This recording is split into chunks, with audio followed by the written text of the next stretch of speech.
Tantor Audio, a division of Recorded Books, presents Soulless by T.M. Frazier.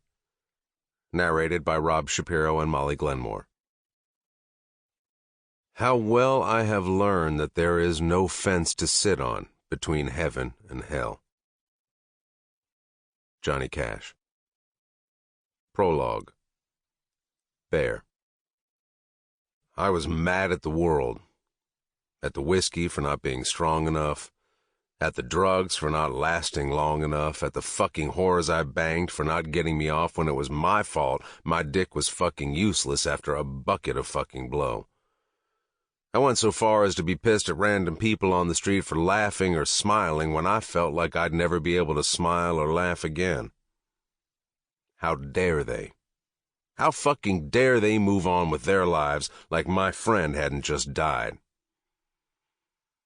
I was on the verge of losing what little sanity I had left when I rode out of Logan's Beach and set off to find a place or places where I could numb myself against the feelings that followed me from town to town, cheap motel to cheap motel, girl to girl, high to fucking high. Then this pink-haired girl from the past came barreling into my life, and it was like for the first time I'd found a purpose. A real genuine purpose, and not just some shit Chop spewed out as orders that I and every other member of the Beach Bastards took as Bible, but a true reason to live again. To want to live again. Someone to live for. T was my chance at some sort of real happiness when Lord fucking knows I had no idea what that really was before her. The only glimpses of real genuine happiness I'd ever had came courtesy of Preppy, King, and of course Grace. Like when King tattooed us for the first time and we loved them, even though they were crooked and downright fucking awful. Like when Grace made me my very first birthday cake. Like the time King, Prep, and I sat at the top of the water tower and thought the world was ours to take. Because at that time it was. Then there was T, and my new happiness became the first time I saw her smile, the first time I kissed her, the first time I tasted her pussy by the fire, the first time she let me inside of her, shamelessly pushing through her virginity in a frantic need to make her mine, because that's what she was. That's what she would always be. And I will kill every motherfucker who dares to try and take her from me. Mine. Chapter 1. Bear, 13 years old. I went into my old man's office to let him know that the shipment he'd been asking about for the last month was finally at the gate. The second I opened the door, I instantly regretted forgetting to knock. Chop was leaning back on the faded green chair in the corner of the room with his jeans down around his ankles, a beer in his hand. A redhead BBB named Millie or Mally or Jenny was on her knees between his legs, her head bobbing up and down on his dick. Shit, I muttered, remembering how much shit he gave me the last time I interrupted him with a chick. The black eye took 2 months to go away, and after that, he'd put me on gate duty for an entire fucking month. Grabbing the door handle, I slowly retreated backwards, hoping he hadn't noticed me. I wasn't that lucky. "What the fuck have I told you, boy?" he bellowed. I froze. "You fucking stupid or something? You remember what happened last time you showed me disrespect? I tell you to fucking knock and you just walk in like you own the fucking place?"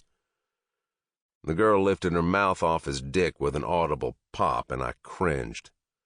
"Don't fucking stop, bitch! Did I tell you that you could fucking stop?" Chop grabbed the back of her head and shoved her back down on his dick, holding her there. "Sorry, Pop," I said, a slip of the tongue and something else that was sure to set him off. "Pop! Pop!" This time he yanked the girl's head off his lap and threw her to the side. She landed on her hip and winced. He stood, tucking himself inside his jeans, zipping up as Jody ran past us out the door. What are you supposed to call me, son? Chop spat, getting in my face. I could smell the beer on his breath. Prez, I answered, looking to the floor as I'd been instructed. That's right, Prez. The daddy and pop shit was for when you were a kid, and you ain't no fucking kid no more, he said. Why do I want you to call me Prez? He asked, poking me in the chest.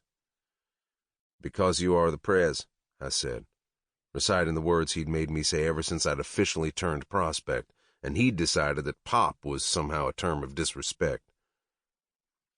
That's right, prospect. Me. I'm your fucking Prez. I'm not your dad, or your pop, or your fucking old man. Chop grabbed me by my blank cut and tugged me down the hall and then down the stairs into the common room. A few of the brothers were sitting on stools at the bar. Most of the others were playing pool, their bets stacked up in high piles on the rim of the table, indicating the high stakes of the game. Although it didn't really matter how high the stakes were, because the second Chop entered the room, they put down their cues and turned their attention to us. He stood behind me and pushed me forward. I braced myself on one of the tables to keep from falling, sending a stack of bills scattering to the floor. Tell them. Tell your future brothers who I am, prospect, Chop ordered, taunting me like he was waiting for me to snap. I was pissed, but I wasn't fucking stupid. All I had to do was bide my time as a prospect, because once I was a patched member, he'd have to show me some respect. I hoped. I started, but faltered under the gaze of the brothers. What, boy? Chop leaned down and shouted in my ear. And stand up fucking straight. I know whores who spend all day on their knees and on their backs who stand straighter than you. He grabbed a fistful of my hair and tugged me upright.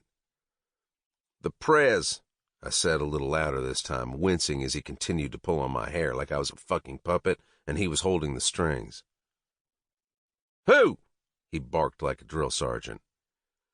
You are the Prez, I screamed, hoping it would be good enough for him to let me go and for all of this to be over, which was all I wanted when Chop went off the deep end, which was more and more often.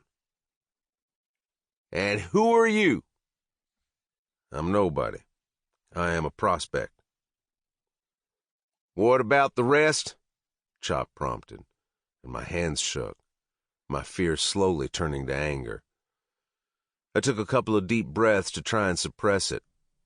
No good would come of me lashing out. Just remember last time, stay calm. A few more minutes, I told myself.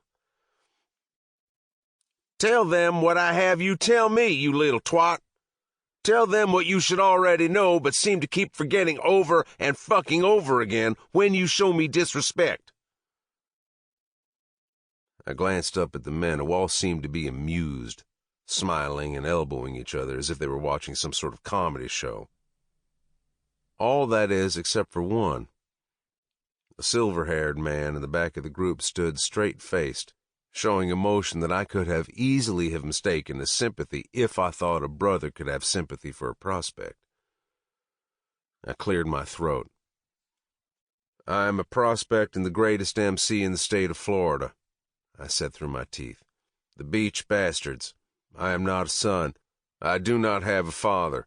I am a soldier in the army of the lawless, and I am nothing more. Chop grunted his approval. Hopefully this will teach you a lesson you seem to have a hard fucking time learning. I do not need or want a son. What I need is a good fucking soldier. He released my cut and pushed me to my knees. Kicking me in the tailbone with his boot, I fell flat onto the floor, my cheekbones smashing against the black and white checkered linoleum. Man the fuck up and start showing me some fucking respect before I send you to the same place I sent your cunt of a mother.